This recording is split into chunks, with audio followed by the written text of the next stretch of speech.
It's award season, so let's talk Oscars. Here are 7 things you didn't know, probably.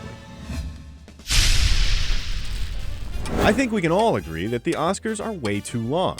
Well, the Academy Awards ceremony in 1929 wasn't just the first one ever, it was also the shortest one ever.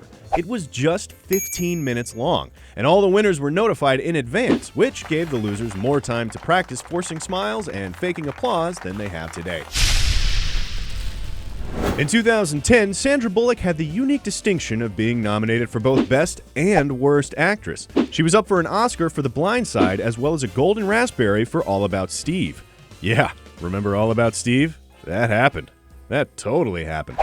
Well, not only did Bullock win both the Oscar and the Razzie, she attended both ceremonies, accepted her Razzie in person, and gave out DVDs of All About Steve to everyone in the audience. Way to go, Sandy. Thumbs up for not taking yourself too seriously.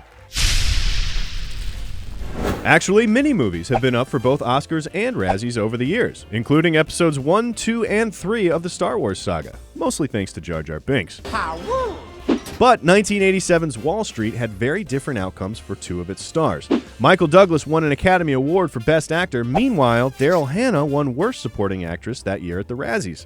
The good news is there's also a porn star named Daryl Hannah, and she was nominated for MILF of the Year in 2008 and 2009. So suck it, Academy.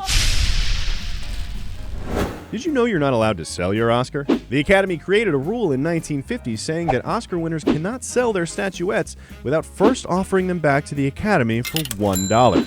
That still leaves Oscars for movies that predate this rule on the open market. In fact, Michael Jackson bought the Best Picture statuette for Gone with the Wind in 1999, and it cost him over $1 million. Seems like a perfectly sound investment, and I'm sure it looked great next to those Elephant Man bones. Playing famous dead people is usually guaranteed Oscar bait, not counting Colin Farrell's Razzie-nominated performance in Alexander, but I bet you didn't know that playing an English monarch is the all-time most common Oscar-nominated role.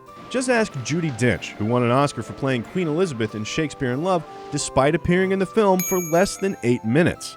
That was also the same year Cate Blanchett was a Best Actress nominee for Elizabeth, making it the first time 2 actresses were nominated for playing the same character in 2 different films. Boom! Bonus thing you didn't know. Suck on that one too, Academy. That's 2 things you gotta suck on. We all remember when Heath Ledger won an Oscar in 2009 after his death for his role in The Dark Knight. But James Dean was also an Academy Award nominee after he died. In fact, he's the only person to be nominated posthumously twice for his role in East of Eden at the 1956 Oscars and for Giant the following year. Sadder still, he didn't win either time. The late Peter O'Toole still holds the unfortunate record of having the most Best Actor nominations without ever winning. Over the course of 50 years, he was nominated 8 times and never won. But there's another guy who has even worse luck with Oscar, and that's Kevin O'Connell.